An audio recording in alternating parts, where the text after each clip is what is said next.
again, too, there would be Annapolis. I'm sure that the member for Annapolis North would, I do apologize, Kings North, would be very much opposed to Sunday shopping. I would think, based on his convictions and the constituency that he represents. Very traditional, conservative, small C. Well, presently, big C. And, but I think the point is well taken, that it's a very Christian community, and tradition is a very major factor in the way they guide themselves and their lives, whether it be in schooling or social issues, church, business, you have it. So I would suspect that they would be very much opposed to this particular piece of legislation. In my constituency, I would suspect that there would be a slim majority that would support Sunday shopping for a whole variety of reasons. A slim majority, yes. I would say between 50 and 60% would support, and that's based on different petitions that I've received over the years, not only on this issue, but other issues such as the casino legislation. Also, Mr. Speaker, based on my conversations with a large number of constituents during the last election, over the last, actually, since 1988 when I first came here. So I feel that out of the 26 communities, I would venture to say I have a pretty good sense of how most feel on this particular issue. And can we turn back the hands of time? I don't think we can, because if you look back in some of the small rural communities in my constituency, for example, if you look in Donkin, Tower Road, Birch Grove, Port Morion, and some of the catchment areas to these four communities. Essentially, they're the outskirts of the mining community from Glace Bay. In fact, part of Donkin, which is known as Port Caledonia, that was in fact known as Big Glace Bay. And Glace Bay, as we know it now, was known as Little Glace Bay. And they were both part of and parcel of one community at one time. They were connected by a bridge back in the 1930s, and then I believe it was in, what, 40s or 50s, a second bridge was put in. And then when that washed out, then safe to say, we drifted apart. Now, surely the honourable members are very interested in some progress is made in the constituency regards to road work and bridges and all that, but there's lots of time for a question period and other avenues for this House. But I'd ask the honourable member to bring his comments back, please, to the issue at hand, and that's the principles of the bill that we're discussing at this time, which is Sunday shopping. The honourable member, Cape Breton West, has the floor. Thank you, Mr. Speaker. In fact, I really felt that I was laying the premise for that very issue, and that is how attitudes have changed in various communities, and the economy of scales have changed so dramatically in these communities that because of all these various factors, this is one of the reasons this bill is before the House. We may not see it in simple form, stand alone, but all these factors contribute to the fact that we are debating this issue. Society is changing, and whether it be the fact that in these small communities, we don't have we have one corner store left. Should that be open on Sunday? Should it not be open on Sunday? If this was 20 years ago, there were at least 1, 2, 3, 4, 5, 6 small community stores in these communities, and they weren't open on Sunday. So, but now if you go into that community, that one store that's left, all these communities, it's open on Sunday. It's by necessity. And that, Mr. Speaker, is essentially the point I was making. All these things that have changed in time. Rural Nova Scotia is not what it once was. We have become very urbanized. We have become very urbanized, particularly over the last 10 years. And it does have an impact. People's attitudes, their expectations, their demands and their needs, Mr. Speaker. And that's the point to which I was speaking in each of these communities, because essentially we can't turn back the hands of time. We would like things to be the way they once were, but I can't see it happening. And I'm sure that's the same in Cumberland County. I'm sure that's the same in a lot of rural communities across this province. I'm sure, Mr. Speaker, if you were to ask the citizens of your community 20 or 30 years ago about Sunday shopping, they would chase you out of town. It would be totally unheard of, knowing the norms and the conventions and the very Christian principles and the work ethics that they have. I don't think they would be working on Sunday, not if at all possible. I know there are essential services. I mean, I heard the arguments about coal mines. I heard the issue about, utilities, power utilities, and so on. But in large measure, we're dealing with the retail industry here.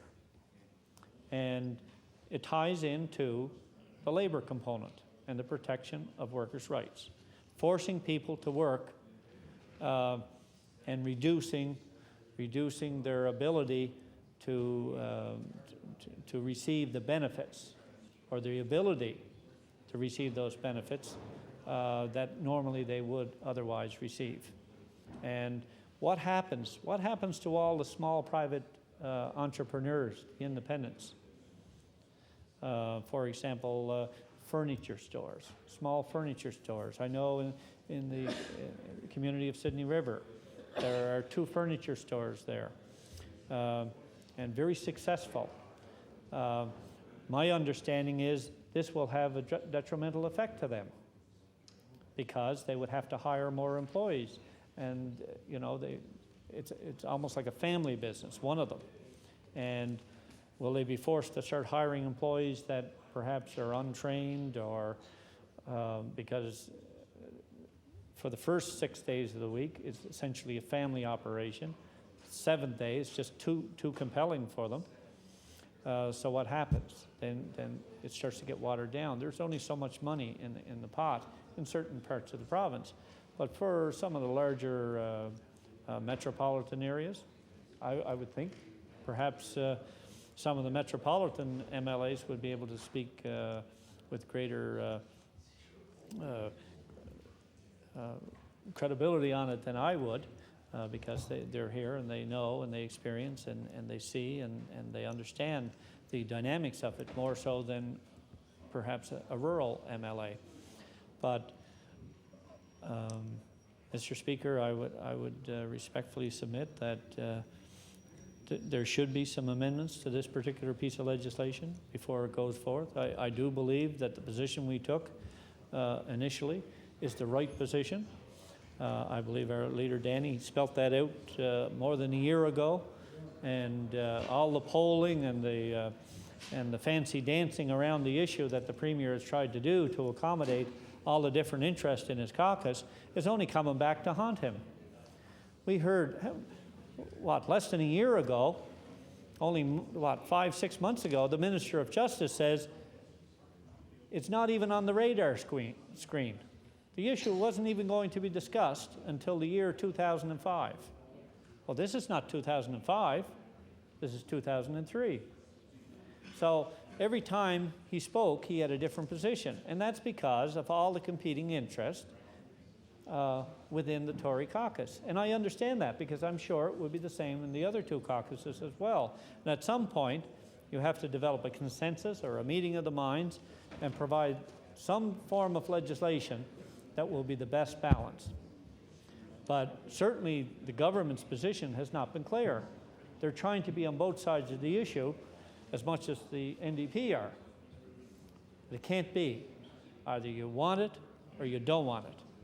And I fear much the same as what the leader of the NDP did back in 1986.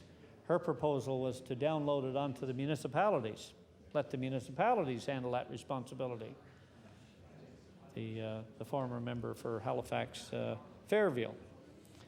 So, Madam Speaker, it's amazing how after 17 years we've come full circle, and only this time it's the government that's proposing this particular issue onto the municipalities. At least they tried.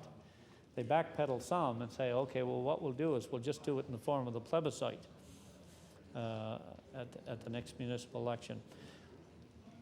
Mr. Speaker, I made pretty well most of the points that I wanted to make. I wanted to make a few other points, but perhaps you know, I don't want to indulge too much on your benevolence here this evening, because, as you know, I like to use some extrapolated examples in order to make my point, and that's one of the good things about debating on the principle of the bill. But I will be supporting this particular piece of legislation to go on to law amendments. I think there's some potential there to do some good. Unlike the leader of the NDP, I'm clearly stating where I stand on this. I'm not going to be on both sides of the issue. I want this bill to go on so that we can make some improvements on this legislation. Thank you, Mr. Speaker. Thank you. The honourable member for Dartmouth, Portland Valley. Thank you, Mr. Speaker. I would like to make a few comments on the Government Bill number 2, the Retail Business Uniform Closing Day and Labour Standards Code Act. And I have to say, I understand its traditional and the practice, to probably start by saying it gives me great pleasure. But to be honest, I approach this with mixed feelings, partly because nothing in my experience or training or background has given me the training to actually speak at length on something about which I don't have much information or knowledge, nor of something that's not particularly important to my constituents. But I will take advantage of this opportunity because I'm really pleased and proud and at the same time humbled to be a member of this legislature. And I know our democratic rights give me this opportunity. I say I'm approaching this with mixed feelings for several reasons. The second one would be the fact that in all the campaigning I did during the July election, perhaps 2 people out of the hundreds and thousands that I might have approached during that 4-week campaign actually raised this issue on the doorstep. And so I assume from that it's not a major issue or concern with most of my constituents in Dartmouth South Portland Valley. I've only had 1 phone call since the election on this issue. But I will try during my comments to both present some of my own understanding of the issue, but also to raise some of the concerns that these few constituents did raise to make sure that they're fully aired within the legislature.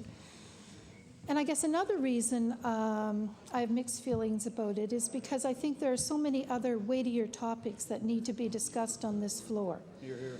And when I was going around campaigning, people were talking about the everyday issues that were affecting them as families. And they were concerned, most of the questions and concerns were around public auto insurance and the high premiums that they were paying, which resulted in many of them losing their cars or not being able to get insurance. The younger people were more concerned about the high cost of university tuition. The seniors were particularly concerned about the financial impact of the long-term care assessment of their revenue and their assets. And many people of all ages talked about the long wait times to get hospital operations and medical procedures done. And there were a number of other issues, including home care and the impact on family caregivers. So these are some of the issues that I would feel more comfortable about debating and discussing in the legislature. But there is one saving grace to all of this, and I think that if we can in some way improve the Labour Standards Code Act, then I think we'll be doing a real service to Nova Scotian workers and Nova Scotians in general. So when one wants to talk about Sunday opening, I think the first issue that comes to mind is consumer choice. And it's been well explained by a number of the previous speakers that Nova Scotia is the only jurisdiction in Canada where there's not some form of Sunday shopping. And over the years, there's been some relaxation, even in Nova Scotia, much more flexibility. And we now have our tourist zones where stores are open. I understand some of the bookstores can be open and various others. So it has loosened a bit. And it has changed its focus from protection of the Lord's Day to non-religious reasons, providing a day of rest. Now, the consumer choice would have an impact on a number of different groups of Nova Scotians.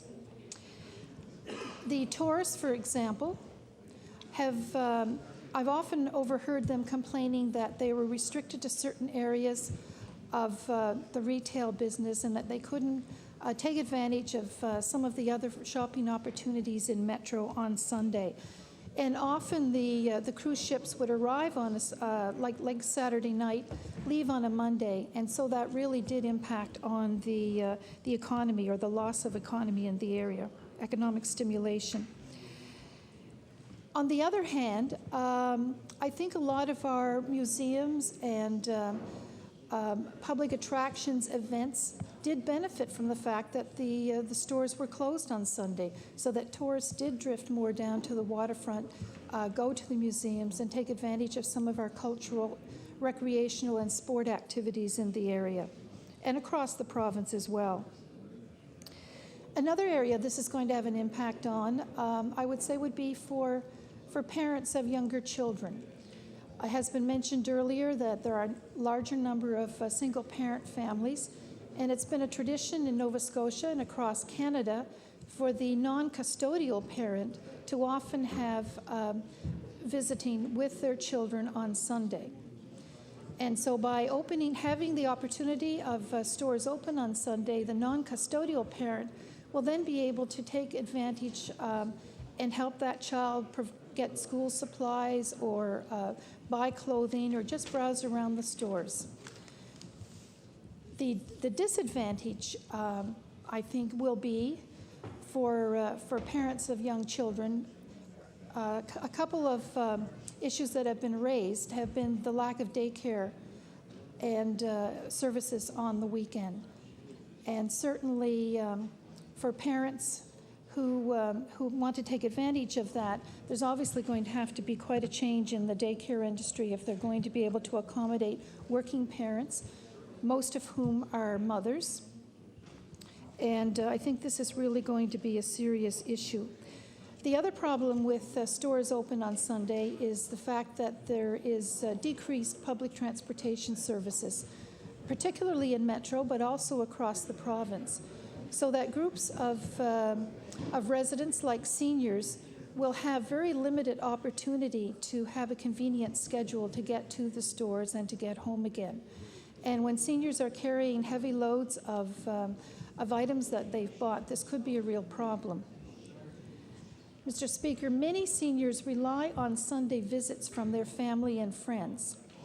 And one of the disadvantages of the open stores is going to be the possible impact by decreasing the number of family visits on Sunday.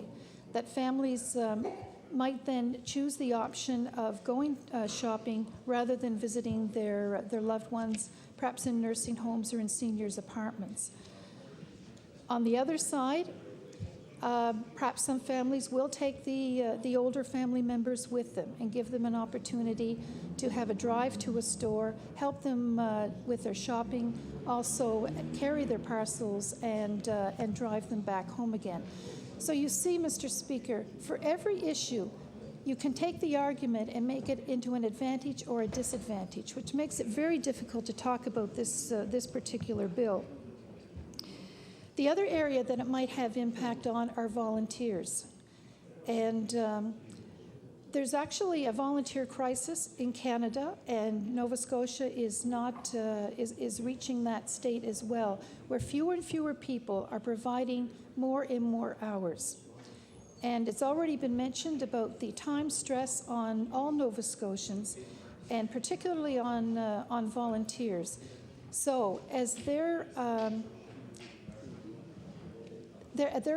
often their fundraising activities take place on a Saturday, so that they're not available to go do their own personal and family shopping. They might take advantage of the fact that the stores are open on Sunday.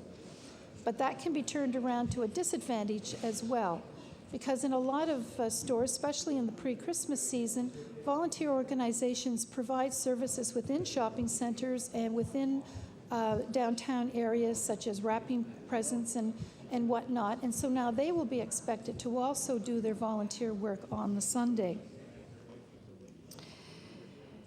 There may be a negative impact on the craft shows and markets throughout the province as the competition increases for the market on a Sunday. As well, many of the flea markets that provide significant economic stimulation in some communities would also suffer from that. Another issue that I think has to be considered is quality of life. And again, one can argue pro and against. Many people would argue that Nova Scotia is out of step with the rest of Canada because we don't have Sunday shopping. Every other province, territory, and the federal government has some kind of legislation that allows for Sunday shopping except Nova Scotia. Some see that as a weakness, others see that as a strength. They don't feel that Nova Scotia is out of step. They see Nova Scotia as protecting something that's meaningful to them and is actually far ahead. A couple of the people who spoke to me about this bill were actually transplants from Ontario. And they were, although they had taken advantage of Sunday shopping in their own province, one of the reasons they mentioned for moving to Nova Scotia was the fact that there was a slower pace of life and that there wasn't Sunday shopping and that there was more emphasis on family, doing things together as a family. And they really were concerned that Sunday shopping was going to undermine that quality of life that they have come to prize so much here in this province.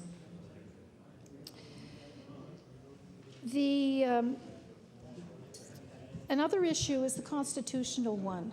And I don't feel particularly qualified, Mr. Speaker, to talk on this, but I will say that it appears from some of the legal arguments that if the day of rest is for secular reasons and not religious reasons, that it might stand.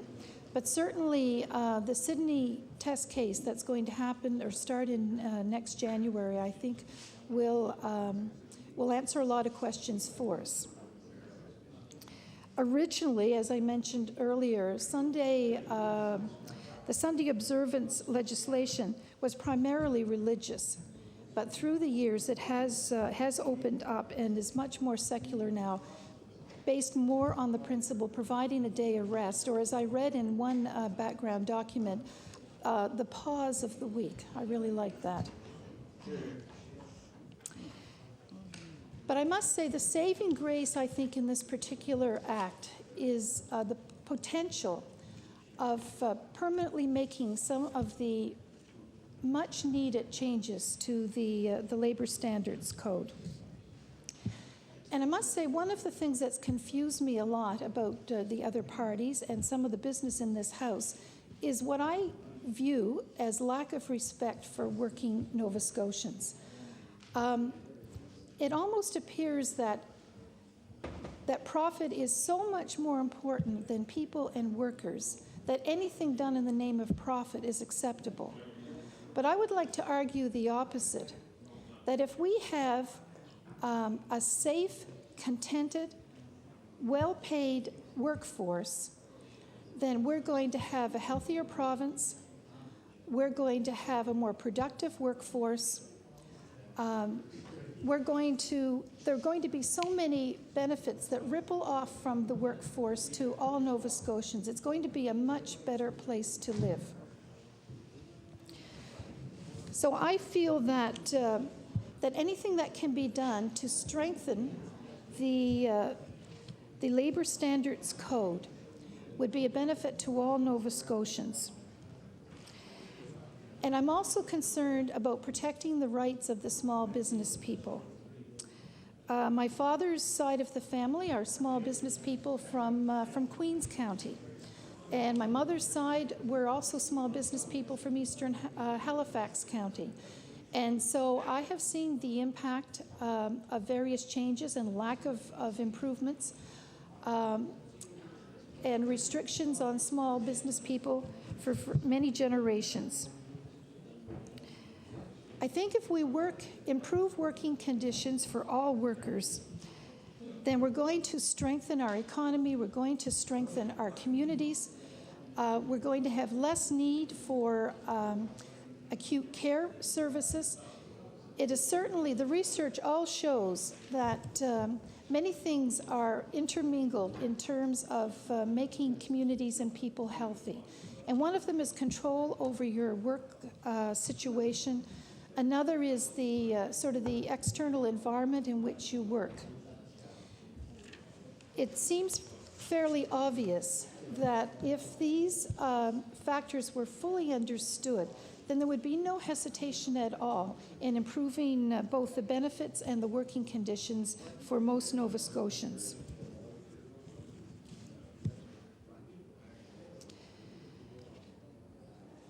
I just want to mention that that everyone is asked to work longer hours with no or little financial compensation, and working Nova Scotians are asked to do much more with less.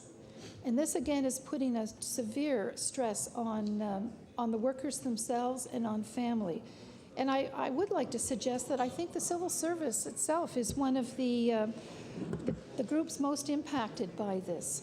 As government downsizes its various departments and puts more and more responsibilities on our civil servants, we're asking them often to do 2 and 3 different jobs at the same time. But the group that I'm most concerned about are the part-time workers in our province. This, I would suggest, would be the majority of people who are going to be working on Sundays. As it is, they have little opportunity for educational programs, little opportunity for advancement, little opportunity to have some say in their working conditions, and little opportunity to make adequate income to compensate them for the various and mixed shifts that they often are asked to serve during the week.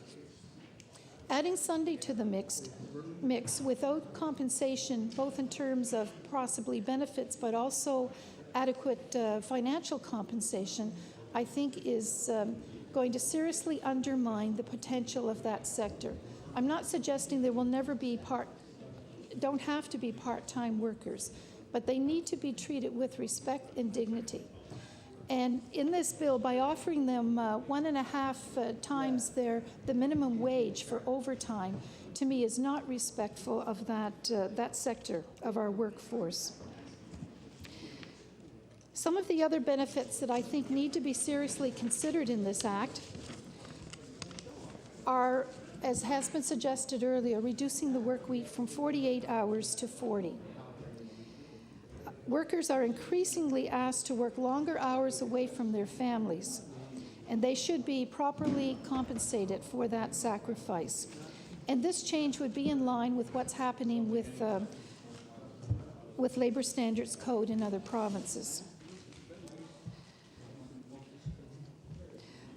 I think, too, that indexing vacation time and vacation pay based on years of service is an obvious route to go.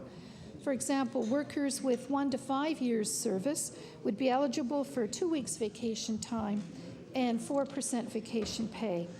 So 5 to 10 years service would translate into 3 weeks vacation and 6% vacation pay. It's been mentioned earlier that benefits like giving employees 5 days unpaid unpaid leave. ask the honourable members to take their conversations outside, please. The honourable member for Dartmouth South, Portland Valley has the floor. Thank you, Mr. Speaker. Some of the other benefits that I think need to be considered are giving employees 5 days on paid leave per year. It's been proven in research, and Ron Coleman of GPI Atlantic has done some on unpaid caregiving as well. But more and more people in Nova Scotia, particularly women, are now taking on increasing home care responsibilities for family members who have been released early from hospital, family members who have perhaps been institutionalized in the past but are now being sent home to their families and their communities. In many areas where there's insufficient and inadequate daycare, women in particular are caring for grandchildren who can't get into daycare in order to help out their adult children. And the list goes on and on and on. It would really help in these situations if working family members were able to have access to 5 days on paid leave to assist these full-time family caregivers, but also to help out in times of emergency. And this can happen as quickly as a phone call in the middle of the night. Someone's fallen, or someone's had a heart attack, or someone's going to be released from hospital without notice to the family, and a younger family member who has a full-time job somehow has to make other arrangements. When in that emergency, it would be so much better if they were able to take 5 days on paid leave and help out in the interim before the other arrangements are set in place. I think another issue that needs to be considered by the government is the minimum wage. The New Democratic Party is on record as supporting a minimum wage that would increase each year by the equivalent of the Consumer Price Index plus 2%.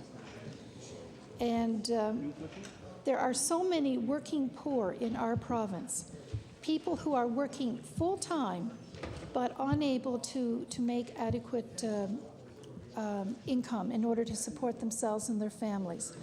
And I think one research report suggested that a single mom on minimum wage would have to work something like 2.5 full-time jobs in order to be able to afford the necessities of life for her and her children. I mean, that is an absolute disgrace. Shame. Just as I'm concerned about the workers in the province, I am also concerned about the treatment of children and people living in poverty in Nova Scotia. There does not seem to be enough attention given to those people, and I think in the long run that any government is going to be judged by its ability to protect the vulnerable in our society. And I think this is a responsibility that we all have to take much more seriously.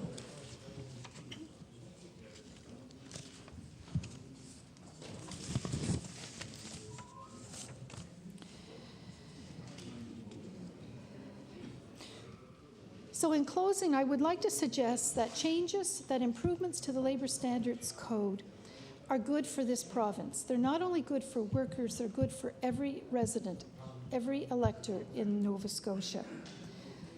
And I know that they would lead to a more productive workforce, and that's good for business.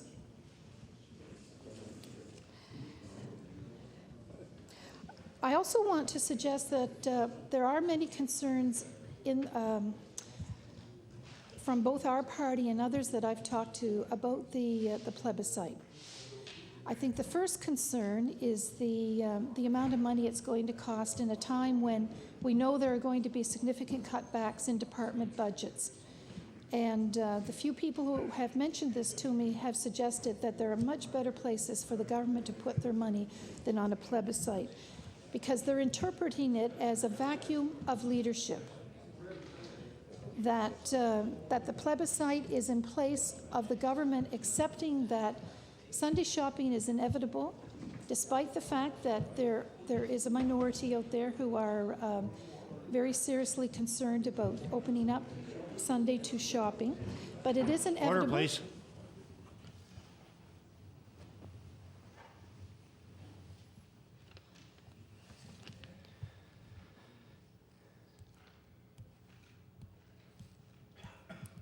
Maybe the House needs to take a few minutes recess. The honourable member for Dartmouth South, Portland Valley has the floor. I'd ask the honourable members to please respect the members on the floor. It's difficult to hear a word she's even saying. There's so much noise in the chamber, and it's not fair to the honourable member that is in her place speaking. So I'd ask the honourable members to give respect to the honourable member for Dartmouth South, Portland Valley, who now has the floor. Thank you, Mr. Speaker. I'm almost finished.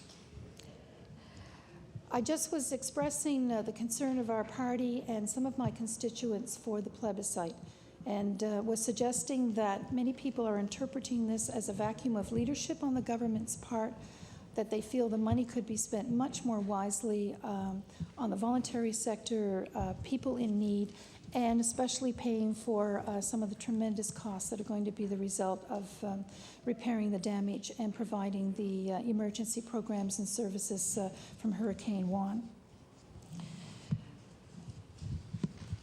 So in closing, I would like to suggest, personally, I am in favor of Sunday shopping despite some of the concerns that have been raised. I just wanted to make sure that the people that are concerned about it, I wanted to voice some of their arguments for that, which is the reason I was giving some of the pros and cons. And I really would encourage the government to amend the Labor Standards Act, especially as part of this bill as it goes forward, to law amendments, which will give a further opportunity for more Nova Scotians to have some say, and certainly for some of the special interest groups to present their points of view on this. And in closing, I would like to say that I think we have a responsibility to do the least harm with this, and we can provide that reassurance to workers and small business people by tightening up some of the protection that is in the current bill to protect them. Thank you. Thank you. The honourable member for Preston. Thank you, Mr. Speaker. I rise to speak on Bill 2, Retail Business Uniform Closing Day Act. It's very clear that the Liberal position on this is to support Sunday shopping and at the same time protect the rights of workers. It's time in the regional municipality in particular, and in Nova Scotia, I feel that Sunday shopping is available to residents, and especially people that have don't have the luxury of being able to shop any other day of the week. People such as single parents, people that work more than 5 days a week, people that work shift work and simply don't have the time to go shopping. But after saying that, we want to make sure that the rights of the workers are truly protected. I believe this bill does, in some form, protect some of the rights of the workers, but there has to be amendments made to it to further protect those rights. And through the process of the law amendments, and I'm sure that those things will become very obvious and necessary to put in place. You see, also, Sunday shopping will allow more work for part-time workers, such as students that are struggling to pay for their education, ever-soaring cost of education, especially in university and technical schools today, and the ever-increasing cost of living that residents must bear, especially here in the regional municipality, where taxes are going very high all the time. Property taxes are increasing at an ever-ending rate, and the pace of life is getting faster and faster, more and more difficult for people to keep the standard of living that they're used to. So it allows opportunities perhaps for mothers that would like to get a break from the family and work on maybe a couple of days a week. All kinds of positive things I think can come out of Sunday shopping. But again, I stress we must protect the rights of workers. There's no way we want to see workers working 7 days a week or even 6 days a week. We want to have them the right so they can refuse work or not indeed have to work on a Sunday if they prefer not to, and for many, many reasons. One example I'll use for Sunday shopping, probably everyone here and everyone that's watching this evening can remember the example on a Saturday evening, probably about 5 after 10, your water pipe breaks. So you need to get a part, and that's a part that you don't have, your neighbors don't have, and maybe you can't get a plumber that evening. So you're off to the store, which is too late, and you have no water for the rest of the weekend. Monday comes, just happens to be that Monday you're going away on vacation for 2 weeks. So you left your home in a mess, and you don't have your problem resolved. If there would have been Sunday shopping that Sunday, you probably could have gone and got the parts, simple repair, and had your home back up to scratch again. Come Monday morning, you go on with your business as usual. And there's many examples of that, with certain things that you would possibly get on Sunday that just simply aren't there, not available to get. Last Sunday, the government was wise enough to have a day of shopping on Sunday after the Hurricane Juan. And I can tell you from seeing what happened at the grocery store that opened around our area, actually wasn't right in my area, quite a ways away. The shelves were almost bought out. And there was lineups to get in the parking lot and through the cash registers, although every cash register in the store was opened. And again, all the people that were working on the cash registers were students, pretty well all students, and it meant another day's pay for them on a day they could work when they didn't have to go to school. And it gives them an opportunity for them and their families to have the financial benefit of that and probably help their debt load and by reducing it to the fact that they could work on that day. We look at the things that you can buy on Sunday. One thing you can buy on Sunday, which is hard to believe in Nova Scotia, but you can, is you go to the cold beer store and buy beer on Sunday. That's a necessity. That sure is not a necessity, but you can go buy it anyway. You can take your children out to a bar. Imagine you can take your children to a bar, have lunch, and in the meantime, one of the parents can go and play in the VLTs. Well, that's not a necessity either. You can also go to the casino and spend the day at the casino all day Sunday. You can go to flea markets. The NDP was just indicated that the flea markets are a good economic benefit to the community.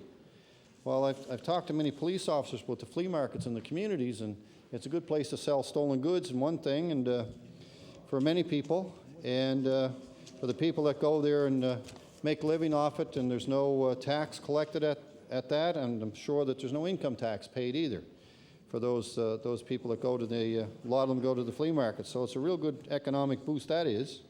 Although I do enjoy going to flea markets and occasionally buy something I hopefully comes from the right source and not stolen.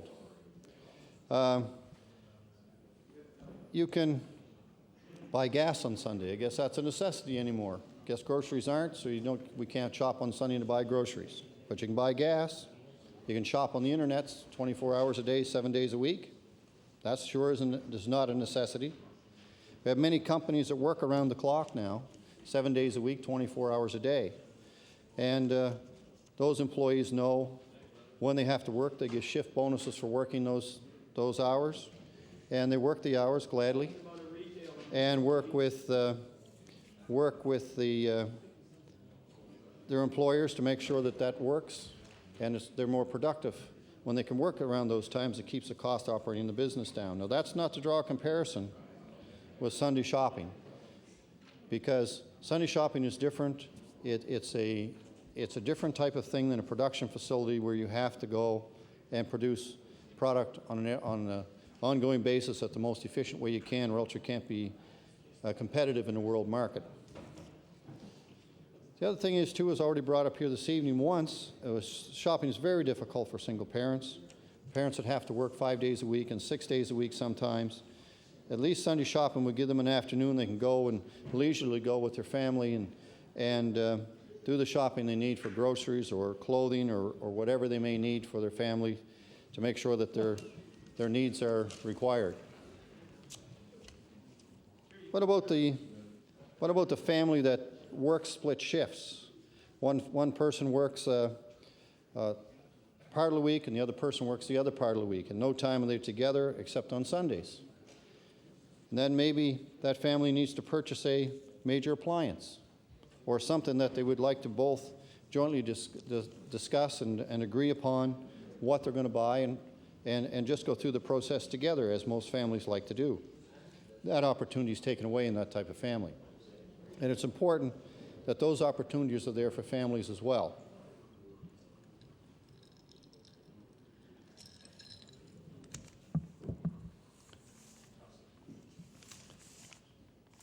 Also, we go to the tourism industry, which is one of the biggest industries in Nova Scotia at the present time, although this year the numbers have substantially dropped. which is unfortunate. And that means if our numbers are dropping, it would be nice to have people be able to spend money on a Sunday if they're here, and they can leave more money. And there's some stats from the tie-ins that indicate that there will be a substantial increase in the spending. And they quote some numbers here in their write-up. It indicates, I believe it's $24 million a year that they presently get, and they feel that could grow another, just to find the number here, it's 24 million now, and they could increase that, I believe, by another 32 million if my memory serves me right. That is quite a significant change. That would increase also the income taxes paid by workers, would increase the harmonized sales tax that's paid into the province, which help our ever-increasing debt problem that we seem to be all of a sudden appearing after the election. Also, tourists spend real dollars. Dollars that come into the province. It used to be a 7-to-1 ratio. I don't know what the ratio is now. It's probably even higher now. For every dollar that someone from outside of Nova Scotia spends here, it really has the same impact as $7 if we spend it ourselves, because it's money brought into the province that wasn't here and couldn't be here from before. It also promotes longer stays. So if we can get a few nights extra in a bed and breakfast or a hotel, it means that also the revenues there will go up, just simply because someone can shop, buy a souvenir, or buy something that they would like to get for that time. Also, in the regional municipality here, there's a lot of people come here to shop because we have some of the biggest and best shopping centers in all of Atlantic Canada. And people come here from New Brunswick, Prince Edward Island, Newfoundland to shop for the weekend or for a few days. It means if they could shop on a Sunday, they'd be here longer, had to stay one more night rather than going home on Saturday night.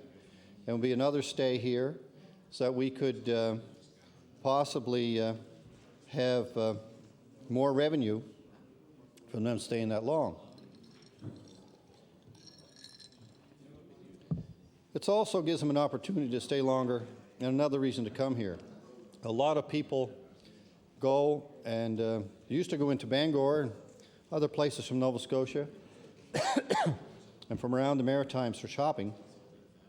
And it's nice to see them stay here in Nova Scotia, especially if they can shop on Sunday and stay here.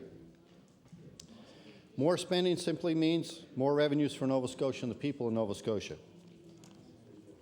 It's important that we make things convenient for people and easier for people to work and support their families. There is a ever-increasing pace in especially in the regional municipality here. One time you would see traffic, a lot of traffic here in the morning, rush hour. It's the same amount of traffic now at 10 o'clock at night that used to be rush hour 10 years ago.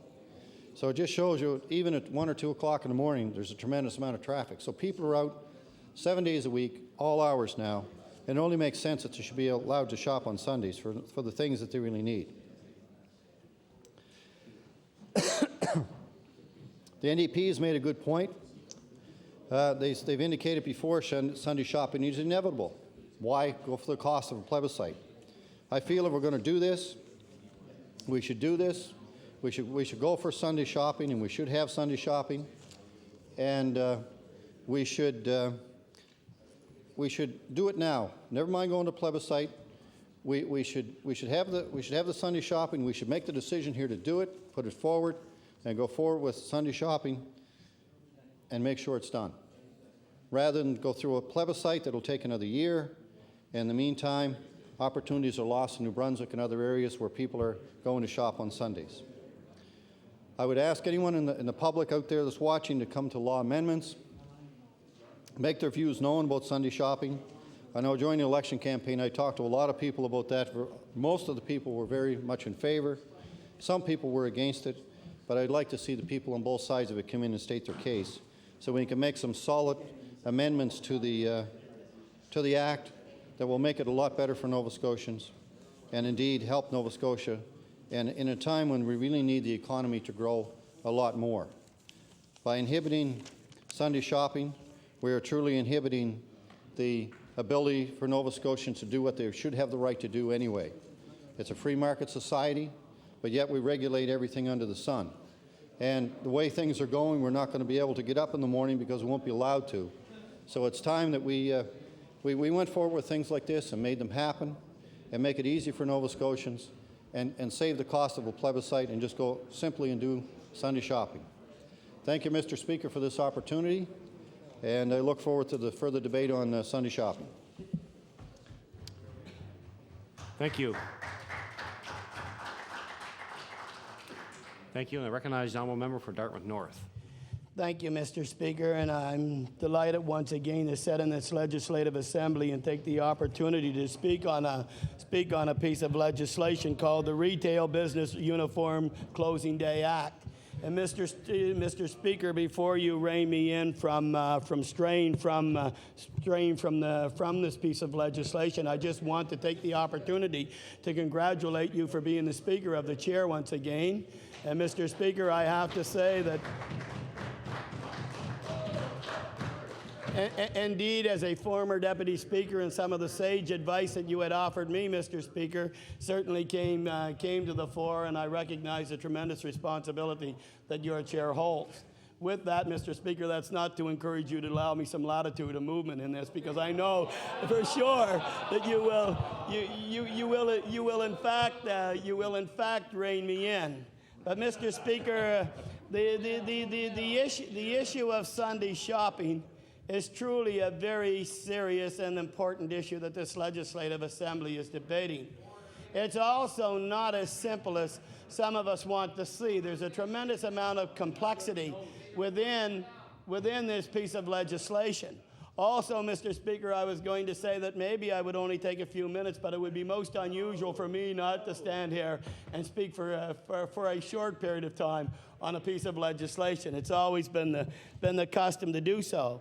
But before I do that, Mr. Speaker, I do want to put in for a matter of record that, in fact, I was speaking with the general manager of Micmac Mall, Mr. Tom Babbs.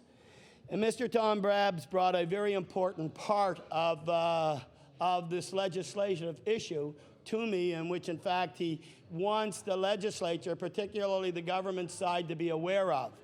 And he wants the government to consider changing the hours from 1 to 6 with respect to the business retail operation to 12 to 5. And he says that doing a survey of the proprietors in the mall, in which he is the administrative manager of, the general manager of, has said there are some very good and sound logical reasons for this.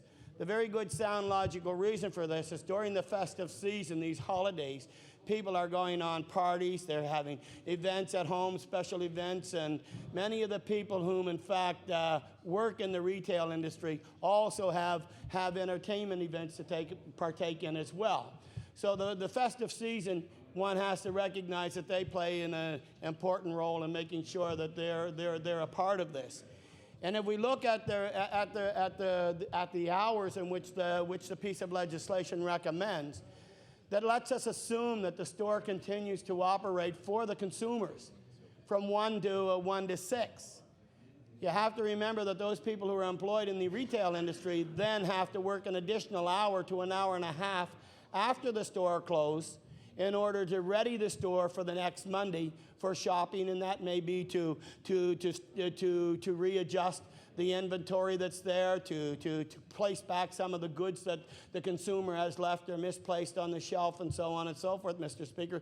There's a whole host of things that causes the employee in the retail industry to have to put in that additional hour after.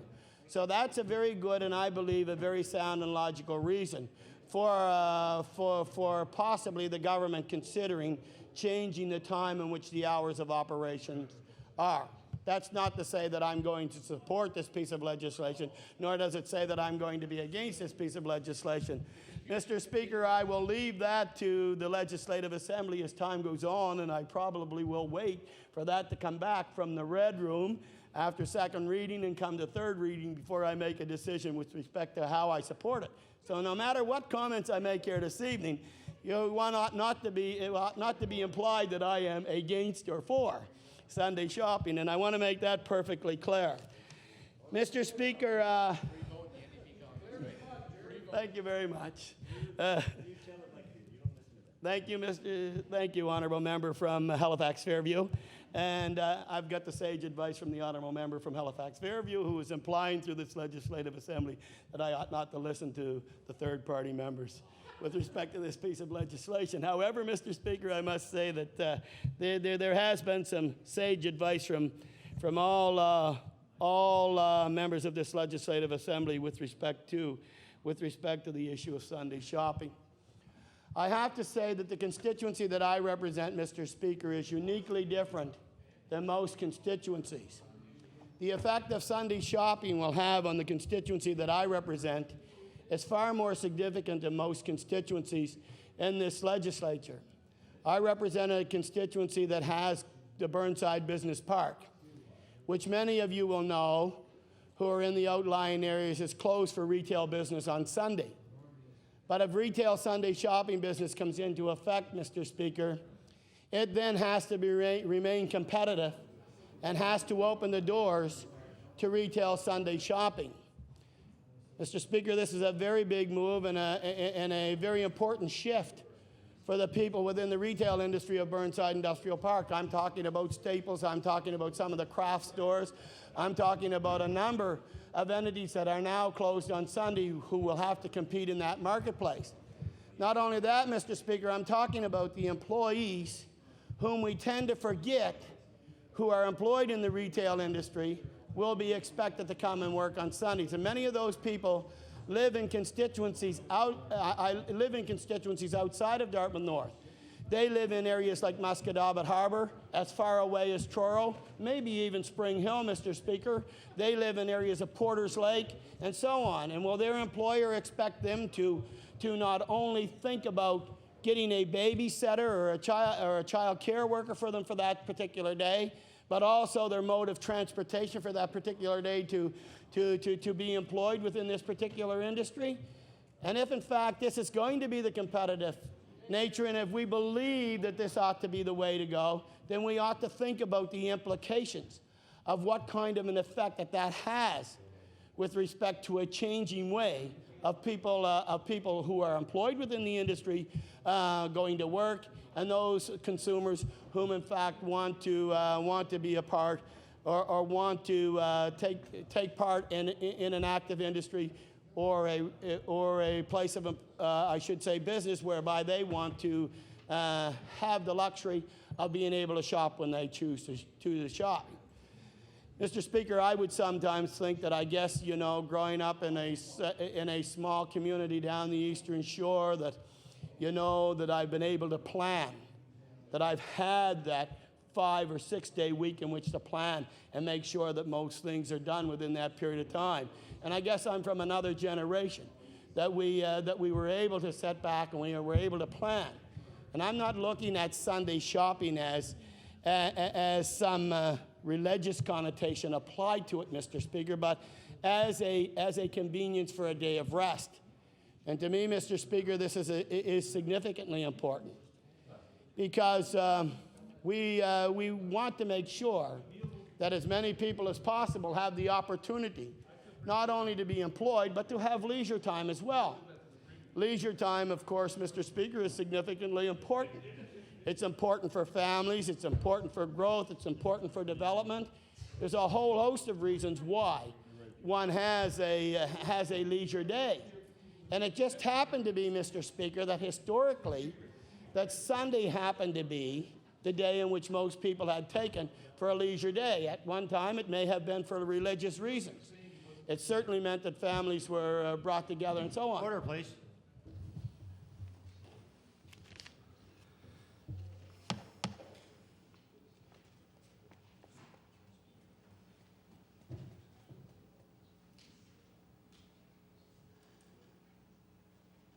Now, member Dartmouth North has the floor.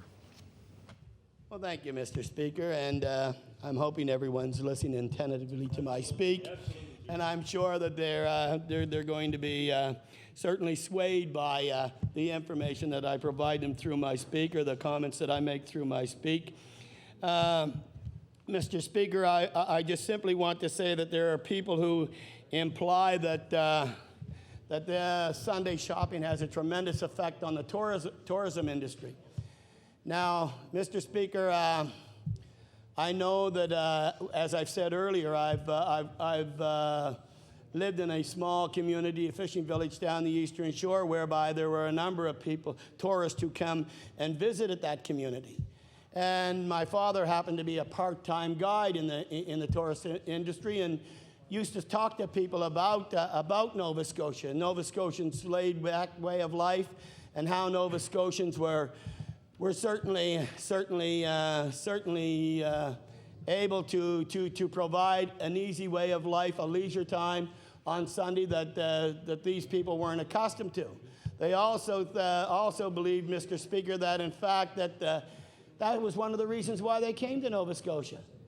Because if in fact we decide that we're going to provide all the services that tourists want from where they've left, then, Mr. Speaker, there's no distinctive advantage to us providing something unique to the tourist industry and to those people who come to this industry, come to this province. So many people at that particular time, Mr. Speaker, I believe back then there were no liquor stores open on the weekend. As a matter of fact, there were some villages that were actually dry. And yet tourists came to those villages and communities, not because they thought this was somewhat unique and different, but they enjoyed it. They enjoyed coming here and being able to go back and talk about what's not available in the province, and it attracted those individuals to this province in a way that we probably don't see today, because we've become so accustomed to delivering the same events and venues and so on to tourists that they would actually receive if they never left home. And so Mr. Speaker, I take exception to those individuals who think that people in the tourist industry actually want Sunday shopping. I believe that they come to Nova Scotia for much more than Sunday shopping. They come here because they enjoy the quiet, easy way of life. They come here because they enjoy the province, the environment. They enjoy the scenery.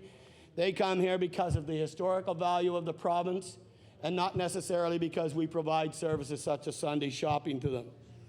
Mr. Speaker, I think that this is certainly a fallacy, and I don't believe we'll do anything to enhance tourism by way of Sunday shopping. Now, mind you, having said that, there are some few who come through the cruise ship industry who may want to partake in that kind of shopping venture. But for the most part, they seem to enjoy the downtown Halifax. When they come here, they're able to look at the historical sites. It doesn't distract from them. On Sunday, they have this easy day in which to go around and actually look at the city or the province with somewhat ease, rather than concerning themselves with Sunday shopping. Also, Mr. Speaker, there are those who have indicated and said that, that people can spend their money on gambling, they can spend it at casinos and so on Sunday. Well, Mr. Speaker, I have to tell you that I would be open and receptive as one of those individuals whom, in fact, would say that yes, close gambling on Sunday. I'm not one of those individuals who believe the casino should be open on Sunday. I'm not one of those individuals who believe that the bars and the pubs should be open on Sunday with VLT gambling. I think that there's a very good and logical reason to opening up libraries, community centers, and having those facilities available to people on Sundays rather than the casinos. And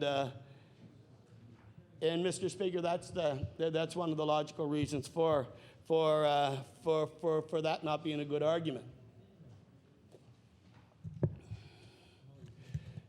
The other issue, Mr. Speaker, with respect to people who are employed within the industry. And I want to, I do know that my colleague from Halifax Needham and my colleague from Dartmouth South Portland Valley actually spoke about the difficulties of people in the retail industry, primarily females who are employed within the retail industry. And those individuals being able to find babysitters for that Sunday, changing their schedule to meet those particular needs, as well as the transportation issues, Mr. Speaker. There's a whole host of trying to gear up to get to their place of employment. We all know that Sundays, public transit in the metro area, particularly, is not very good with respect to providing those levels of service. And in the communities, in the rural communities, it's virtually non-existent. So it has a tremendous difficulty with respect to setting the time and schedule of those in the retail industry, Mr. Speaker, particularly around women.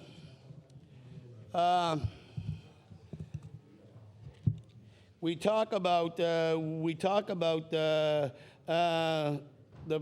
plebiscite, Mr. Speaker, and I'm just curious as to why we decided to tie the plebiscite to municipal elections rather than to a provincial election. I believe, in fact, if we are the legislative body or the government that's introducing the piece of legislation, then, in fact, the plebiscite should follow through with this level of government. And if, in fact, it's provincial government that's passing this legislation, then by all means it should be during a provincial election campaign in which this becomes a plebiscite issue. I don't believe that it's of any significant value to put it through the municipal political arena and have it on election day, which would be October of 2004. Mr. Speaker, the life of this government may not be any more than 2 or 3 years, and therefore would very well have the opportunity to put that piece of legislation on the backs of the provincial election campaign. The plebiscite in itself, I don't know what we may uncover, because as you and I both know, that at the municipal election time, voter turnout is significantly low. And if in fact there is any validity or any support with respect to the outcome of the election, when in fact you have less than 50% of those voting on a plebiscite in this province.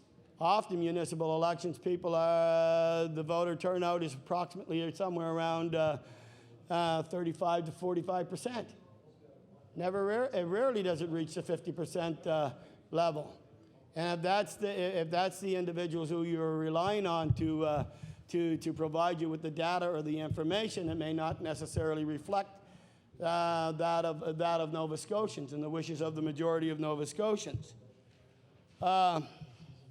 There's also some talk with respect to improvements in the Labor Standards Act. Mr. Speaker, I want to say this to the House, that we can craft all the labor standards legislation we want. But if in fact an employer wants to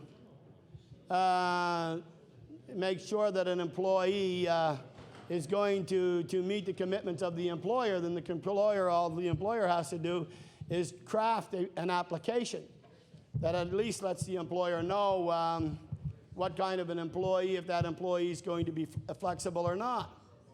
Let's assume, Mr. Speaker, for an example, that an individual who is well qualified for employment within the employment industry, one whom, in fact, who understands the sales, who knows the point of sales systems, who've learned the suggestive art of retail sales, and have become very familiar with respect to the retail industry.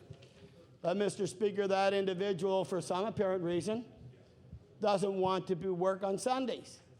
Then that individual virtually is excluded from possible opportunity for employment. Because on that application, there may be the application to say, what are your flexible hours? And it doesn't matter what kind of legislation you craft, there's always a way to work around the piece of legislation. So, although I want to say that here is an opportunity to at least enhance labor standards for an improvement of labor standards for citizens in this province, it is not the panacea that one ought to believe is there. Because, as I've said, there are ample opportunities to look at this with respect to the advantages or the disadvantages that the employees may have with respect to being employed within that industry. The retail industry, Mr. Speaker, is not an industry that's open to unionization, so there's not somebody there to speak on behalf of the individuals with respect to the benefits. And to me, that's significantly important. It's almost extremely difficult to organize the retail industry simply because of the kind of services that it provides. I can tell you that there's been ample opportunity, and there's been many labor movements who have actually tried to unionize the retail industry, which in fact would guarantee some protection and would at least give me the kind of comfort level with respect to Sunday shopping. I don't necessarily, Mr. Speaker, see that comfort level within the crafting of legislation.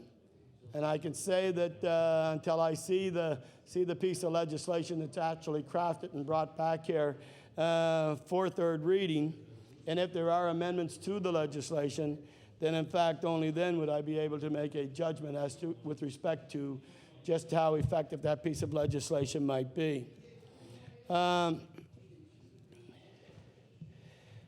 You know, we talk about providing convenience to the citizens of Nova Scotia, particularly to the consumers of Nova Scotia. But I make note that we as politicians don't open our doors to be available and accessible to Nova Scotians. Are we prepared to open up our offices to Sunday shopping and open up government to those individuals who are inconvenienced and who are unable to access government because they are employed 2 and 3 jobs during the week?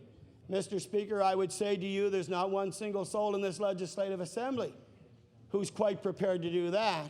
But yet we're quite prepared to say that, look, for the convenience of ourselves, those people in the retail industry will work an additional day or whatever, and we will provide them those comforts, and we will try to make the legislative changes to satisfy their particular needs. But nonetheless, you know, we are speaking with, you know, with two voices here, Mr. Speaker. One, we say it's convenient and okay for them to provide the services to Nova Scotians, yet we say to ourselves it's not convenient for us to open up office and provide access to Nova Scotians whom in fact need government on 7 days a week.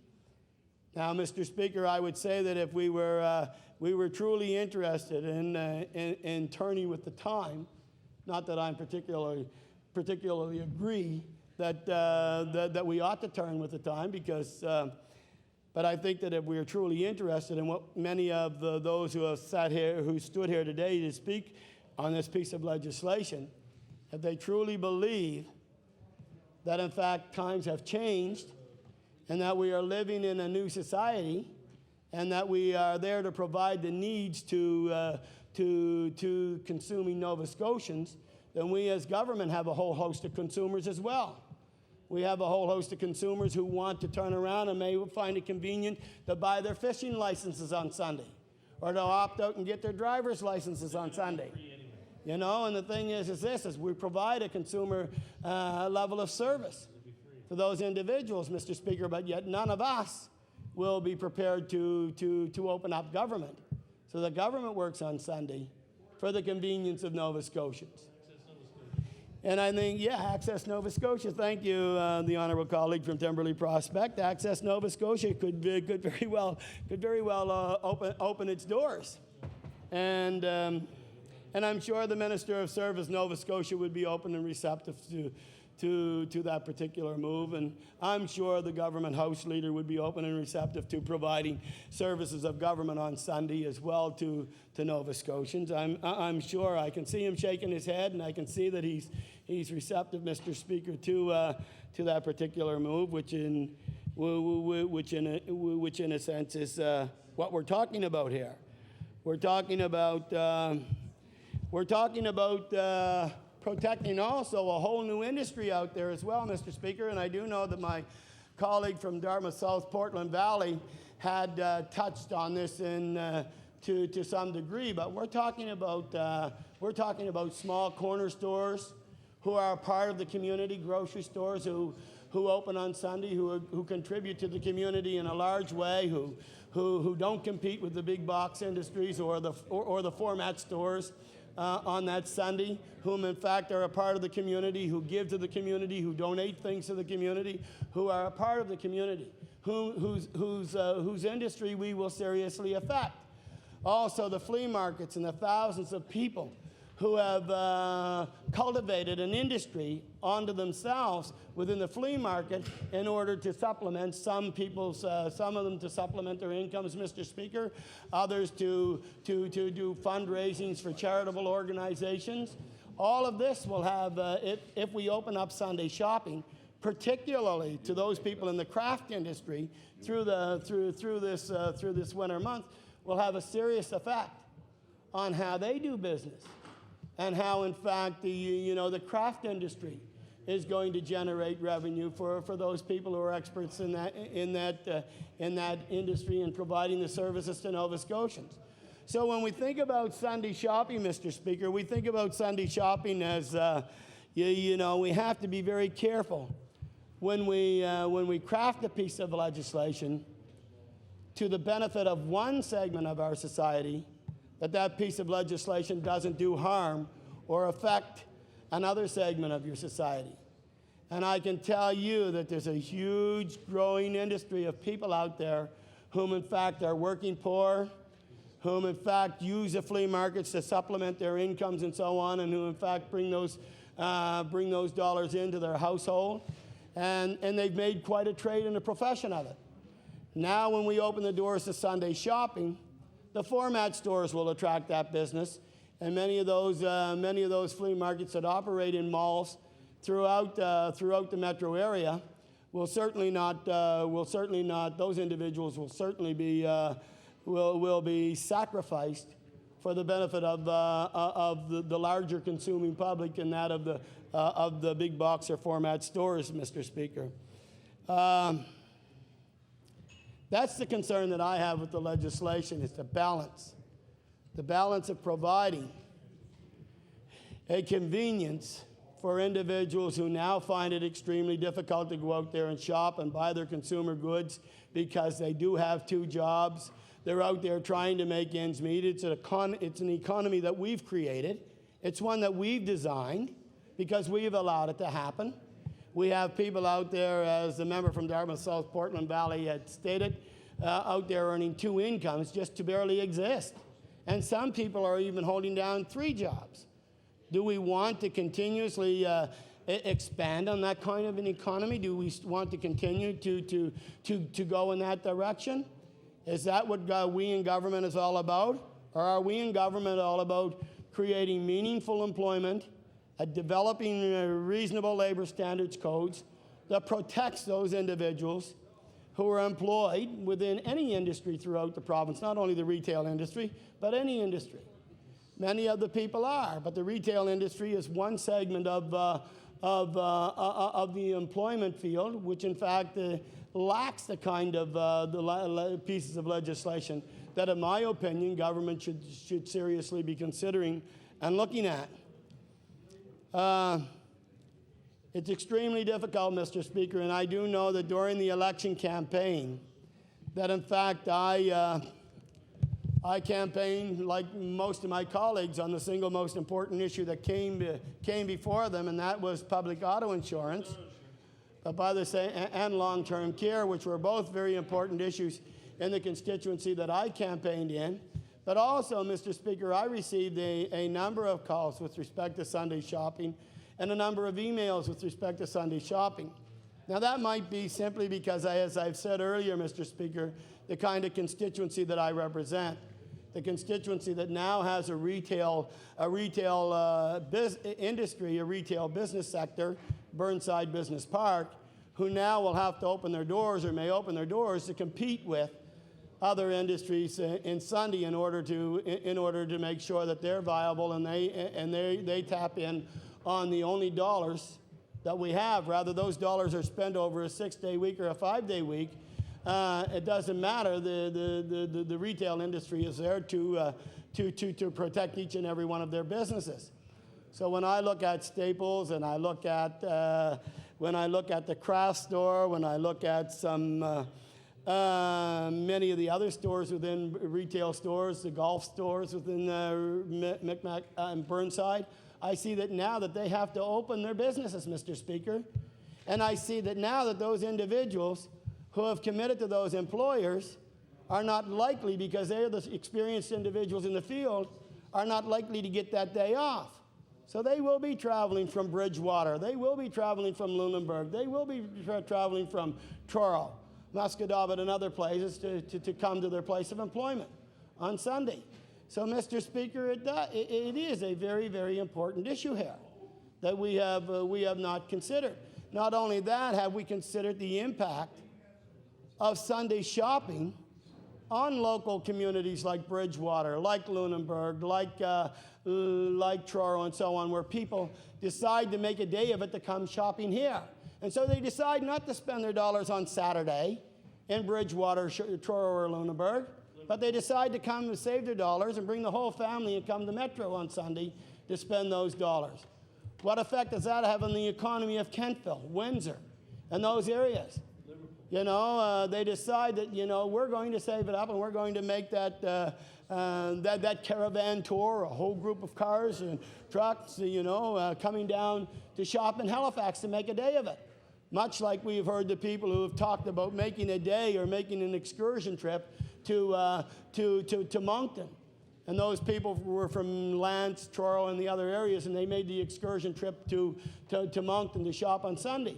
Well, most often people do that because that's what they intend to do, Mr. Speaker, and they intend to make this a group event. A group of people get together and make this event, and they go up and they spend a day or a weekend at it, and they spend the time at the hotel.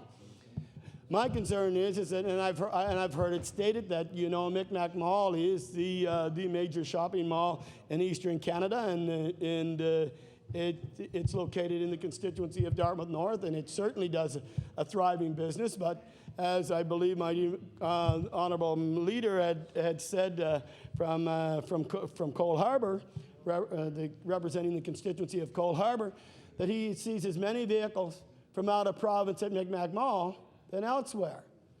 And I think that that's absolutely true, Mr. Speaker. I know that I've been out there and seen it, and it doesn't necessarily have to be on Sunday.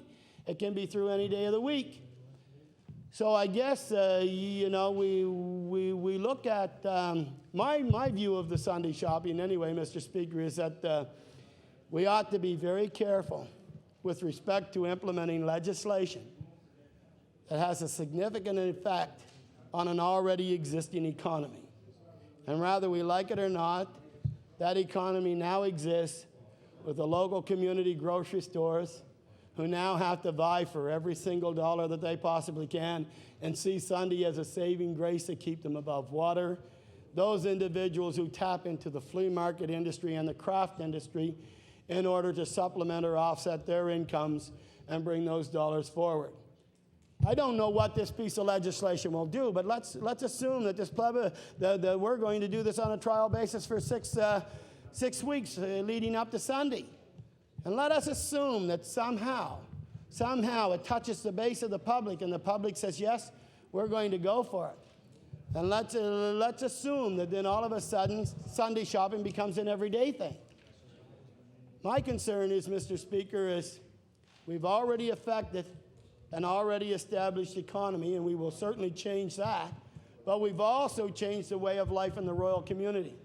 And I'm afraid that there will be more businesses whom, in fact, will not be able to withstand, or continue to keep their businesses viable by competing with the larger box stores in the metro area of Halifax, Dartmouth in particular.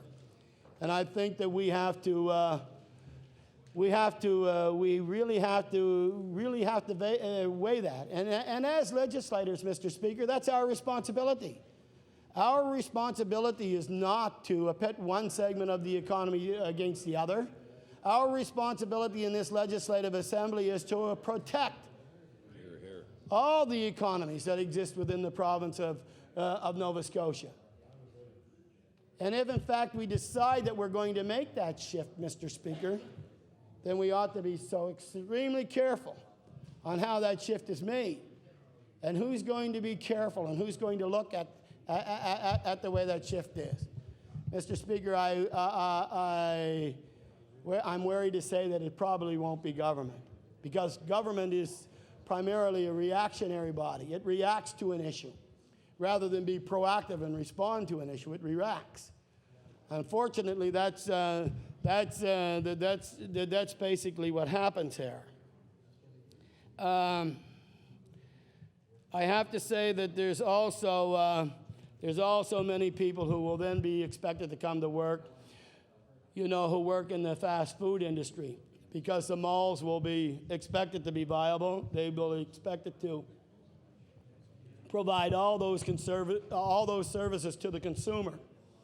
And so, in fact, there will be the opening of the fast food outlets to provide people with coffee, meals, and so on. And those individuals who now enjoy that as a day off will now be expected to come and work there. And these individuals are individuals who work for, minimum wage. And if not, maybe 20 cents an hour above minimum wage. These are individuals who are in the industry whom in fact, are only there for a short period of time because they may require a raise, or they may require other benefits, and the employer recognizes that their time has come to an end, so just simply lays them off, hires someone else, and brings that individual in to do the job. So there's a whole host of effects around individuals who are not flexible within the fast food industry, which are located in malls and so on as well.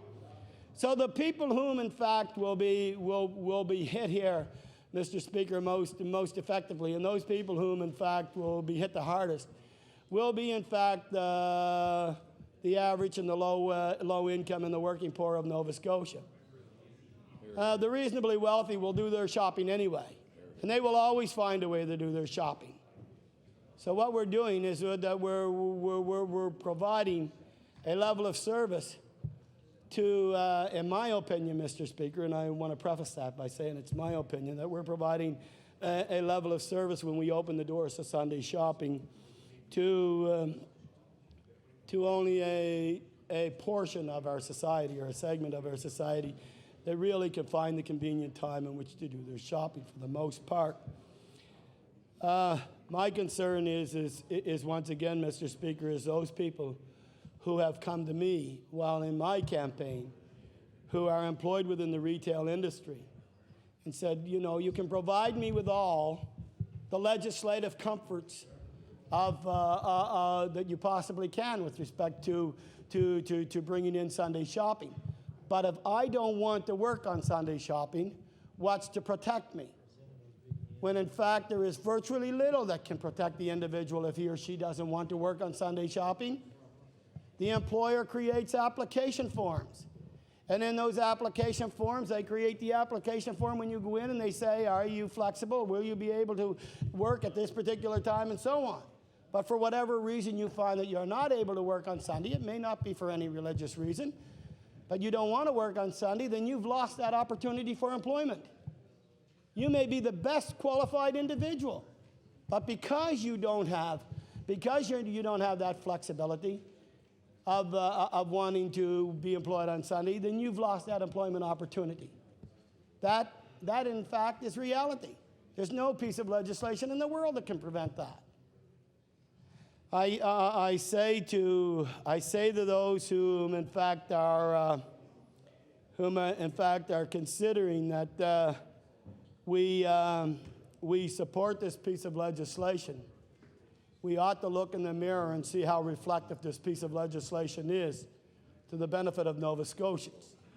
If it bounces back in our face, you know, Mr. Speaker, some 5 or 10 years down the road, like it does in Ontario or Manitoba or Saskatchewan, where in fact very few people now, the malls are basically bare, very few people go out and do their shopping, then in fact what you've done is you've added an added cost to the consumer, because the static goods within that industry are going to be passed on to the consumer. The hours of operation, if the money doesn't come through, then it's going to be built in to the cost of the consumer good that you buy in a 6-day week in order to offset the cost of staying open on Sunday. Your lights, your heat, your electricity, your property taxes, all that just simply is not going to be borne by the retailer. That's going to be borne by you and I. And that's the important thing that you have to think about. In the provinces that I just previously mentioned, my understanding that after the novelty of Sunday shopping wore off, that in fact it is difficult to see a whole host of people in the malls shopping. As a matter of fact, some malls actually have shut down. In Ottawa, there are very few malls that actually are open on Sunday, if one.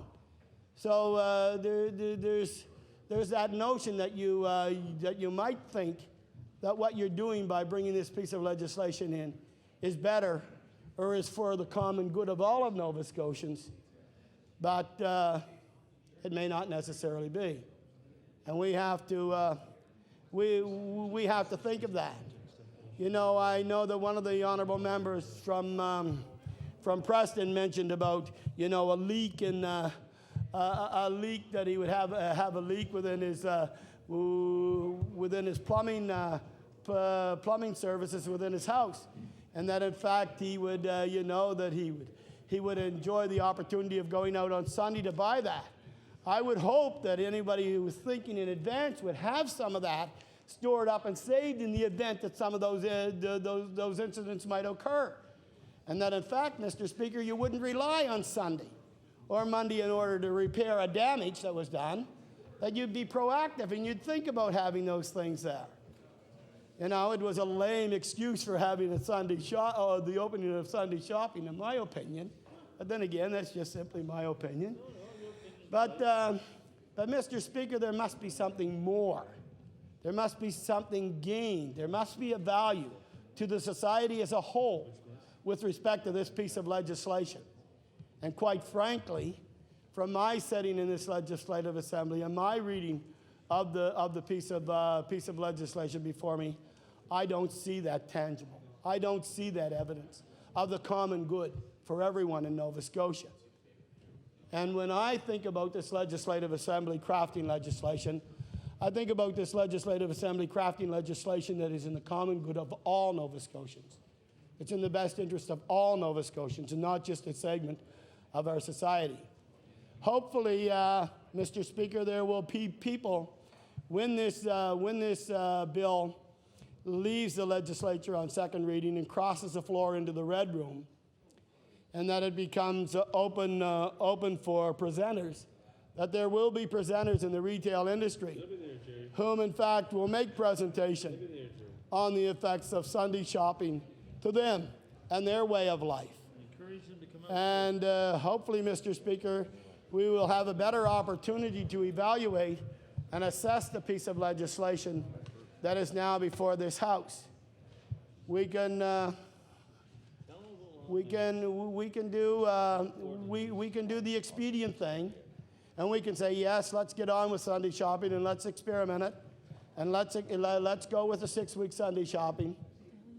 But I can assure you, Mr. Speaker, when your town pays the price to the metro area and people leave, and the shopping in the business starts to slow down on Saturday for an excursion on Sunday, and I can assure those members from Kentville, Windsor, and other areas that they represent, that in fact, when that in fact has an effect, then it'll be too late to turn back the clock.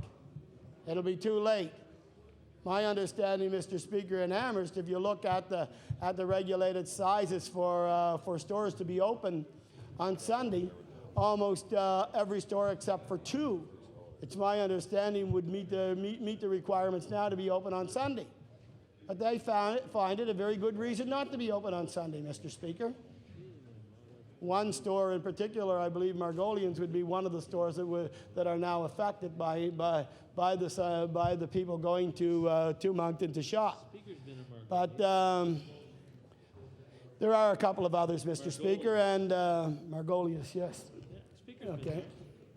And I have to tell you, Mr. Speaker, that this is something there's no turning back the clock on. It might look like the easy, simple thing to do now, but I can assure you that it's far too late to turn back the clock once you've implemented a piece of legislation that you have difficulty pulling back. It just doesn't happen. Most often, government doesn't rescind legislation. It continues to add on. And to me, Mr. Speaker, that's a concern. The concern is I believe there's no legitimacy with respect to, as I start to wrap up here, there is no legitimacy with respect to the argument that Sunday shopping is attractive to tourists. As I said earlier, the tourism industry is driven on something absolutely different, in my opinion. And also, I don't believe that it has that kind of an effect upon the economy of Nova Scotia.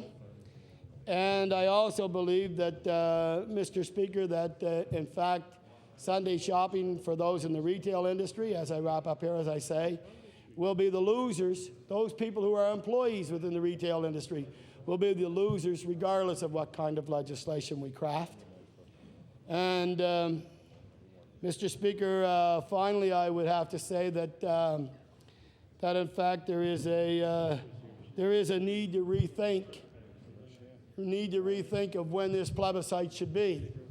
And as I've said earlier, I don't believe that this this plebiscite should piggyback on the municipal election.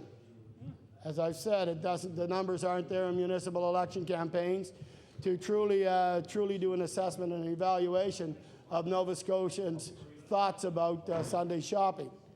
I also believe that the numbers, although somewhat low in provincial elections, 62% is a heck of a lot better than 35 or 45% of voter turnout. And those people coming to the ballot box to vote on that plebiscite. Despite what one might think, I think it's important that if this is a piece of legislation, once again, Mr. Speaker, as I said, that is crafted by provincial government, then it ought to be this government that piggybacks that piece of plebiscite upon its election campaign. And Mr. Speaker, I'm quite prepared to fight a campaign on Sunday shopping any particular day in the constituency that I represent. And I do know that an awful lot of people, so so anyway, Mr. Speaker, as I've said earlier, just because I've made particular comments, it wasn't to imply whether I support or disapprove of this piece of legislation. It was, as a matter of fact, they're bringing the comments forward. So, Mr. Speaker, I want to tell you that as I take my seat on this issue, I certainly will be awaiting the comments that come back from the presenters in the Red Room, and they bring that issue forward to this Legislative Assembly. And on third reading, I will then make my decision, Mr. Speaker. Thank you very much. The honourable member for Clare. Thank you, Mr. Speaker. Mr. Speaker, I'm pleased to rise and say a few words on this bill that's before the House, Bill number 2. As my colleague from Dartmouth North indicated earlier, that he's willing and ready to fight the next general election on Sunday shopping. Just reminds me, Mr. Speaker, on the campaign trail in Clare, I had an opportunity to knock about to close to a little over 4,200 homes. And I can tell you, Mr. Speaker, less than 5 people actually did raise Sunday shopping at the door. So I can't really see, the 3 political parties come next election to fight the election in Clare on Sunday shopping. I think there's going to have to be something else to campaign on. Mr. Speaker, I want to start off by saying tonight I was surprised to hear the the Minister of Justice introducing this bill earlier this evening, because, Mr. Speaker, this is the same Tory cabinet minister that had said earlier that the Tory government would not be revisiting the Sunday shopping issue until 2005. Mr. Speaker, you just have to check Hansard to see what stand this Tory government took earlier on this issue. And I'm sure there's a number of people here that were, a number of members that were here before the last provincial election that remembers the Minister of Justice standing in the House and stating this time and time again, you know, that Sunday shopping would not be revisited by the Tory government until 2005. So, you know, so Mr. Speaker, I was quite surprised to see the Minister of Justice, you know, standing earlier today and making some opening comments on this Sunday shopping legislation. So, Mr. Speaker, I hope when the Minister of Justice closes the debate on this bill, whenever that may take place, closing the debate on second reading, that he will clarify his position for the House. So I'm really looking forward to hear more from the Minister of Justice to inform the members of this House why he and his government has changed direction on this issue. No, Mr. Speaker, I don't believe this will happen. I don't believe this will happen. This Tory government have flip-flopped on this issue, stating that they wouldn't revisit this issue until 2005. So I don't think we need to wait to hear from the Minister of Justice to explain to the members of this House why he and his government have changed direction. Mr. Speaker, Sunday shopping should be a question of choice. A question of choice for individuals and not for governments. Mr. Speaker, there has been polls done in Nova Scotia time and time again, and these polls continues to show that the majority of Nova Scotians want Sunday shopping. Mr. Speaker, I just want to refer to an article that appeared in the Chronicle Herald on Friday, December 13, 2002. A CRA omnibus survey of 405 Nova Scotians showed 81% believe, regardless of their personal preference, that people should have the right to shop on Sundays if that is what most people want. And Mr. Speaker, 81% is very high, but we have seen, especially since 1998, when those numbers at that time showed about 52% were in support of Sunday shopping. And since 98, those numbers have been steadily on the increase. So with this poll indicating that 81% of Nova Scotians, you know, are supportive of Sunday shopping, personally I don't believe it's that high, but I certainly believe that the majority of the people of Nova Scotia are in support of Sunday shopping. And Mr. Speaker, all political parties in Nova Scotia are aware of these polling numbers and polls that have been done. But I believe the time has come to show true leadership on this issue. Mr. Speaker, there are more and more groups coming forward speaking in favor of Sunday shopping in Nova Scotia. We've heard from the Metro Halifax Chamber of Commerce. We've heard the Tourism Association of Nova Scotia, Tyans. We've heard the Hotel Association of Nova Scotia, also speaking in favor of Sunday shopping. Furthermore, Mr. Speaker, Tyans have estimated that businesses in Nova Scotia are losing approximately $24 million in revenues, plus government is losing $3-4 million in HST on top of this. And at the same time, the tourism industry is also forecasting that we are probably losing somewhere around 300 jobs because of not allowing Sunday shopping or year-round Sunday shopping. Mr. Speaker, many businesses in Nova Scotia are losing money to neighboring provinces, and even here at home. One of the largest area in the province that's the hardest hit to losing business is Amherst in Cumberland County. Mr. Speaker, many residents from that area are traveling to Moncton on Sundays to shop. So of course, we can certainly understand that the business community in the Amherst area certainly would like to keep those shoppers at home. At the same time, we have to recognize, and this was highlighted earlier, that the tourists that are coming off the cruise ships here in Halifax or even in Sydney, especially on weekends. Again, we are seeing a business losing.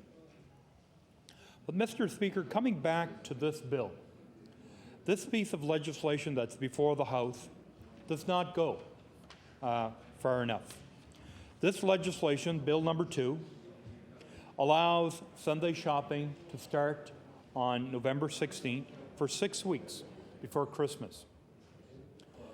Again, Mr. Speaker, this is not what the majority of Nova Scotians, of what the majority want.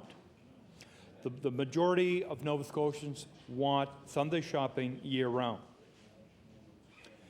Mr. Speaker, some people might say we already have Sunday shopping here in Nova Scotia. I'm sure every member could stand and indicate, what services are being offered in their own riding on Sundays. Many businesses are already open on Sundays, but the question, again, always comes back, why are some businesses allowed to be open on Sunday and others are not? I have been asked that question time and time again, and I'm sure all members have, even the ones on the government benches. So maybe, Mr. Speaker, it's time for the government to address the real issue of Sunday shopping in order to bring a level playing field for all, not just to allow some to open while others have to remain closed.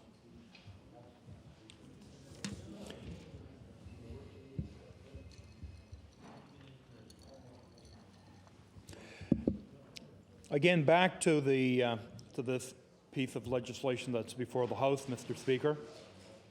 I'm pleased to see that the government protecting workers from working 7 days straight, from being forced to work on Sundays. So I applaud the government for bringing some protection for workers. Mr. Speaker,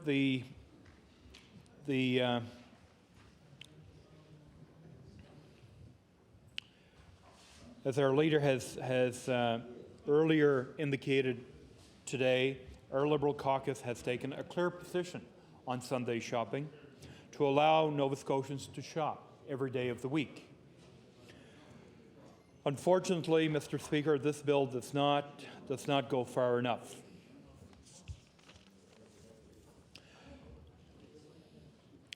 But at the same time, Mr. Speaker, I think we have to recognize, even in these polls, not clearly 100% of Nova Scotians are in favor of Sunday shopping. And I respect that. I know this issue is a sensitive one for some individuals. But again, Mr. Speaker, Sunday shopping should be a question of choice for individuals. Now, unfortunately, the position that the government will take in the end, once this bill goes through the entire process, the bill is currently at second reading. It allows the members on both sides of the House to rise and make some comments on this bill that's before the House. Also, Mr. Speaker, once the bill leaves second reading, the bill will then be referred to law amendments to allow an opportunity to the general public of Nova Scotia, to those who wish to come forward and make a presentation. either to speak for or against this piece of legislation. Mr. Speaker, I'm sure the bill that's before the House now at second reading, I'm sure there will be some opportunities to amend the bill. And I say to amend the bill because, as we're all aware, things have changed since the last election. Our Premier no longer has a majority government in the House of Assembly. So, having been there myself a number of years ago, I know what that provides. Lots of fun, many opportunities, and at the same time, many challenges. Yeah. But from the earlier days since I've been sitting on this side, you know, my honourable member from Cole Harbour, he's right. Some days it's probably a lot more fun to be sitting on this side of the House. But I'm sure, Mr. Speaker, we will have some opportunities after the general public does come in and speak at law amendments and bring their concerns forward. I'm sure everyone will be heard. I don't anticipate that the Law Amendments Committee will be putting some time limits and setting limited days for the committee to hear what the people of Nova Scotia have to say on this piece of legislation. So again, it's an opportunity that the people of Nova Scotia will have once the bill leaves second reading and moves on to law amendments. But then, Mr. Speaker, what happens to the bill after it leaves law amendments? After everyone, individual groups, has been heard by the committee. The bill, Mr. Speaker, will be referred back to Committee of the Whole. And yes, more fun. So, Mr. Speaker, we'll have an opportunity to go through clause by clause, to amend clause along the way, if so needed. And then, finally, once the bill leaves Committee of the Whole House, the bill will move on to third and final reading. But, Mr. Speaker, again, there's more opportunities that lies ahead to really look at what's in this bill and to amend the bill along the way. So, Mr. Speaker, I can tell you that our caucus is certainly looking forward to those days that lies ahead.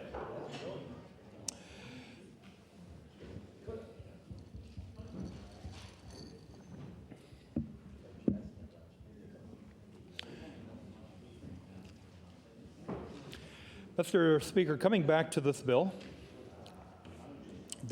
also allows businesses the choice to open on Sundays, if they so wish, from 1 p.m. to 6 p.m. So naturally, Mr. Speaker, all businesses aren't forced to open their doors on Sundays. The choice will remain with the individual businesses. Mr. Speaker, I'm pleased to see that the government has decided not to allow stores to open before 1 p.m. Under this bill. So again, I'm sure that there are many people that are pleased to see that the government has put this restriction on stores when to open on Sundays. Mr. Speaker, in closing, I think the time has come. The time has come for our government to deal with this issue once and for all. The time has come for government to show true leadership in addressing Sunday shopping in Nova Scotia now for all businesses. Because we know, Mr. Speaker, some businesses are allowed to open on Sundays.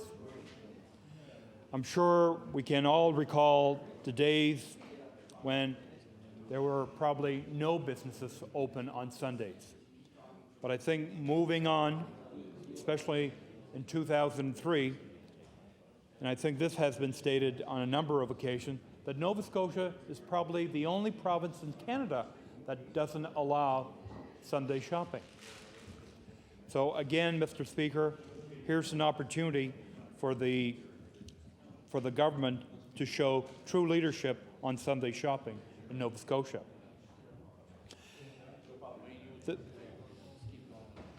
Mr. Speaker, the government has also decided to hold a plebiscite next fall in 2004 during municipal elections to find out what the people of Nova Scotia has to say on this issue. Again, Mr. Speaker, I know in our county, where we have three municipal units, it'll be interesting to see where the town of Digby, where the municipality of Digby and the municipality of Clare will come out at the end of this plebiscite. Mr. Speaker, it will also be very interesting to see province-wide, metro versus rural Nova Scotia, for example, you know, in terms of what the residents across this province will decide. But let's not forget, Mr. Speaker, when we look at the turnout on election day for municipal elections across Nova Scotia, yeah, the numbers aren't that high. So again, Mr. Speaker, you really have to question,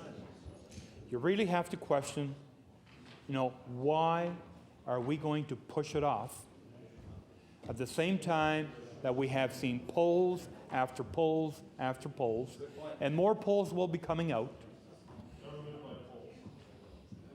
Government by polls. You know, I think we all remember our Premier indicating that he would not govern, you know, allow himself to govern to be shown the way by polls. But unfortunately, I think we can probably make, a few years ago, but I think we have seen the government taking some actions on a number of poll results in the last little while. But again, Mr. Speaker, coming back to this plebiscite, you really have to question why is the government deciding to piggyback on municipal elections across Nova Scotia. So again, earlier today when the Minister of Justice introduced this bill in his opening comments, there were very few details to tell members of this House, but to tell the people of Nova Scotia and to tell municipal units from across this province why this action is being now considered to be pursued next fall, Mr. Speaker. Order, please. The honourable member like to move adjournment on debate. Mr. Speaker, it will be my pleasure. I will move to adjourn debate on Bill number 2 this time. Motion to adjourn debate. Is it agreed? All those in favour say aye. Counterminded nay. Motion is carried. The Honourable Government House Leader on tomorrow's hours and order of business. Yes, Mr. Speaker, I move the House to now rise to meet again tomorrow at the hour of 12 noon. The House will sit until 6 p.m. and following the daily routine, we'll go into public bills for second reading. And Mr. Speaker, I think we'll do some public bills for second reading, and also maybe tomorrow we'll have a short time on a response to the throne speech. Pardon? Yeah. And Speaker, on Thursday we'll be sitting from 12 until 8, and on Friday we'll be sitting from 9 to 5 or until we decide we've completed the business for the day. Thank you, Mr. Speaker. Motion to House adjourned until 12 noon tomorrow. Is it agreed? All those in favour say aye. Counterminded nay. Motion is carried. The House is adjourned until 12 noon tomorrow.